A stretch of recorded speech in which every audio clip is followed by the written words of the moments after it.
2027 में पीडीए चलेगा और पीडीए के लोग देख रहे हैं उनका वोट कैसे छीना जा रहा है, कैसे अपमानित हो रहे हैं। यह एक गंभीर मामला है। भारतीय जनता पार्टी की कई योजनाओं की और रणनीतियों की पोल अब खुलने लगी है। जो लोग दिन रात यह दावा करते थे कि भारत विश्व गुरु बनने जा रहा है, आजकल वही लोग चुप हो गए हैं। क्या यह इस बात का संकेत नहीं है कि भारत अब पहले जैसा मजबूत नहीं रहा? क्या भारत की ताकत अब इतनी कमजोर हो गई है कि हम अपना बाजार अमेरिका को दे रहे हैं, जबकि हमारा खुद का विकास संकट में है? हमारे देश में अब जो स्थितियां हैं, उन्हें देखकर ऐसा लगता है कि जो लोग देश की उन्नति का झूठा प्रचार करते थे, उनके दावे खोखले साबित हो रहे हैं। अब जब एग्जिट पोल की बात की जाती है तो यह साफ नजर आता है कि वह सर्वे कई मायनों से सही नहीं होते। इन पोल्स के माध्यम से जो तथ्यों को पेश किया जाता है वह अक्सर निष्कलंक नहीं होते हैं। कल जब चुनाव परिणाम सामने आएंगे तो हमें पूरी सच्चाई का पता चलेगा। जो मतदान हुआ है वही असल सच्चाई होगी। जनता का रुख है वही तय करेगा कि देश में असल परिवर्तन कब आएगा। जो लोग अपनी सत्ता और शक्ति के बल पर इस देश को नियंत्रित करने की कोशिश कर रहे थे, उन्हें अब जनता का असली निर्णय सुनने को मिलेगा। ये नेतृत्व पे आप क्या कहना चाहेंगे? इंडिया गठबंधन को लेकर अभी कोई बड़ा सवाल नहीं पूछना है। ये हमारा इंडिया का अंदर का मामला है, ये हम लोग सुलझाते रहेंगे। क्या चीज? 27 में पीडीए चलेगा और पीडीए के लोग देख रहे हैं कि उनका वोट कैसे छीना जा रहा है, वो कैसे अपमानित हो रहे हैं। उन्हें एसओ की पोस्टिंग नहीं मिलेगी, सीओ नहीं बनाया जाएगा क्योंकि वो वोट में कहीं न कहीं आपको दे देंगे। कौन सिपाही पोस्ट होगा? क्या पीडीए परिवार के लोग नहीं देख रहे हैं कि भाई जब पोस्टिंग होगी तो उनके नाम देखे जाएंगे, उनका नाम काट दिया जाएगा।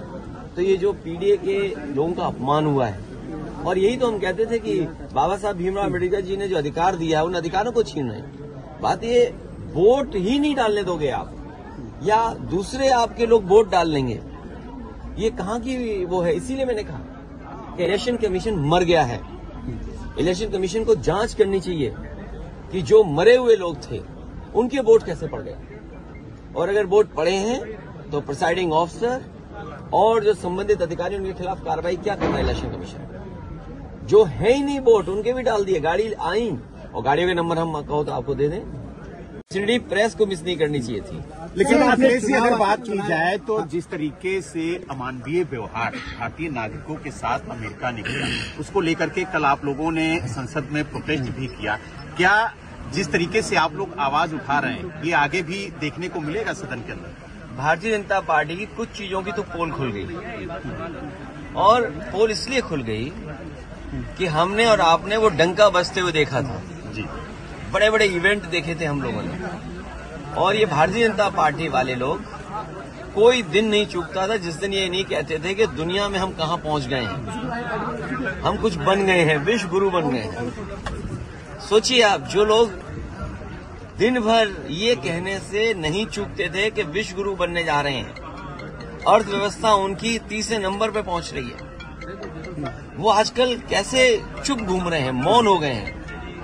जो विश्व कहने वाले लोग मौन घूम रहे हैं, और जिस तरीके से लोग लौट करके आए हैं, ये कह देना कि पहले भी ऐसे लोग लौटे थे, लेकिन पहले हमारी अर्थव्यवस्था इस जगह नहीं थी, इतना हम अर्थव्यवस्था का डंका नहीं पीटते थे। और कैसे लोग आए हैं जिन्हें शौचालय नहीं जाने दिया, बाथरूम नहीं जाने दिया। ये व्यवहार किसी व्यक्ति के साथ हो सकता है, इनह्यूमन व्यवहार है। और दुनिया का एक देश है, शायद हो सकता है अमेरिका से वो मजबूत नहीं उतना, लेकिन वहां के राष्ट्रपति ने मना कर दिया कि हम फौज से लाए हुए अपने नागरिकों को स्वीकार नहीं करेंगे, और अंततः अमेरिका को स्वीकार करना पड़ा। क्या भारत इतना कमजोर हो गया है?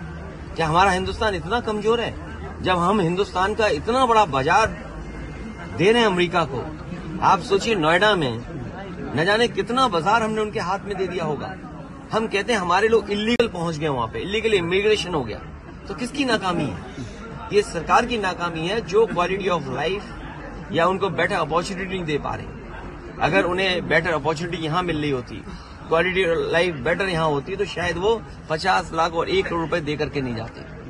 पंजाब के तो चलो 50 लाख रुपए की सुनने में आ रहा है दे करके गए हैं, लेकिन गुजरात वाले तो 1 करोड़ रुपए दे के गए हैं। कम से कम सरकार को जो पैसा दे करके गए हैं उनके सरकार को पैसे वापस कराने चाहिए, और जिस उम्मीद के साथ वो लोग गए थे, घर परिवार के लोग, वही नहीं, भारत के और भी लोग हैं जो अपनी क्वालिटी ऑफ लाइफ बेटर जीना चाहते हैं। जॉब्स चाहते हैं, नौकरियां चाहते हैं, अपने परिवार की सिक्योरिटी चाहते हैं, अपने परिवार की प्रॉस्पेरिटी चाहते हैं, उनको सरकार मौका दे। अगर मौका नहीं देती है तो ये जो अर्थव्यवस्था में आप दिखा रहे हो ना कि हम किस ऊंचाई पे पहुंच रहे हैं, आप कुछ लोगों को ऊंचाई पे पहुंचा रहे हो, आम लोगों को उस ऊंचाई तक नहीं ले जा रहे। अखिलेश जी बताइए कि जिस तरीके से कल के नतीजे आ रहे हैं, कल मिल्कीपुर के उपचुनाव का नतीजा आ रहा है, उसको लेकर के आपने लगातार चुनाव आयोग पर निशाना साधा, सवाल खड़े किए। आखिरकार संवैधानिक संस्था पर इस तरीके के सवाल क्यों? कई बार एग्जिट पोल के जो अनुमान होते हैं वो ठीक नहीं निकलते हैं। जो एग्जिट पोल अपने सर्वे के माध्यम से जानकारी देता है वो कई मायने में सही नहीं निकलते। अब क्योंकि कल रिजल्ट आना ही है तो जो मतदान हुआ है उसकी पूरी सच्चाई आपको कल मिल जाएगी। किसकी सरकार बनेगी, किसकी सरकार जाएगी, ये तो दिल्ली की बात हो गई। मिल्कीपुर चुनाव में और मिल्कीपुर चुनाव शुरू होने से पहले अगर आपको याद होगा तो मैं चाहता था कि आप सब लोग वहां आएं और देखें कि वोट कैसे डाला जाता है और वोट कैसे पड़ता है। भारत का लोकतंत्र और खासकर बीजेपी की सरकार में किस तरीके से लोकतंत्र और मजबूत हो रहा है, कितना मजबूत दिखाई देता वो आप लोग आए नहीं। आपने एक बहुत बड़ी अपॉर्चुनिटी मिस कर दी। शायद ये सदी में एक बार देखने को मिली होती आपको। जैसे ये वाला कुंभ जो है, महाकुंभ की कोई परिभाषा नहीं है, लेकिन क्योंकि जमाना आजकल मार्केटिंग का है और जितना आप उसको कम्युनिकेट कर ले जाओ तो महाकुंभ हो गया। 144 साल का किसी ने प्रमाण नहीं मांगा। ये चुनाव भी 144 साल वाला जैसा चुनाव था जो आपको देखना चाहिए था। सोचिए आप, बगल के जिले जो हैं वहां से भारतीय जनता पार्टी ने अपने कार्यकर्ता बुलवाए। अंबेडकर नगर से कार्यकर्ता आए। अब तो हम लोगों को उनके गांव पता लग गए हैं क्योंकि पकड़े गए थे कुछ लोग। बगल के जिले से अमेठी से लोग आए थे, सुल्तानपुर से लोग आए थे, रायबरेली से लोग आए थे और गाड़ियों के नंबर हैं। अगर आप चाहोगे तो मैं अपने पार्टी के पेज पे कुछ गाड़ियों के नंबर आपको दे दूंगा, डाल दूंगा। प्रिसाइडिंग अफसरों की आपको वो रिकॉर्डिंग मिल गई होगी जहां पर प्रिसाइडिंग अफसरों से पूछा कि भाई टारगेट पूरा है कि नहीं है और किस टारगेट में आप हैं, आपको 30 वोट डलवाना है फर्जी या 50 वोट डलवाना है या उससे ऊपर। वो भी रिकॉर्डिंग आपको हम लोगों ने जानकारी दे दी। बीएलओ कौन पोस्ट होंगे, किस थाने में कौन पोस्ट होगा, सीओ कहां पोस्ट होगा, एसएसपी कौन क्या देखेंगे, ये सब वेल प्लान्ड इलेक्शन हुआ ये वाला। ये आपने 144 साल वाला जिस तरीके से कुंभ था उस तरह दुनिया का सबसे अच्छा चुनाव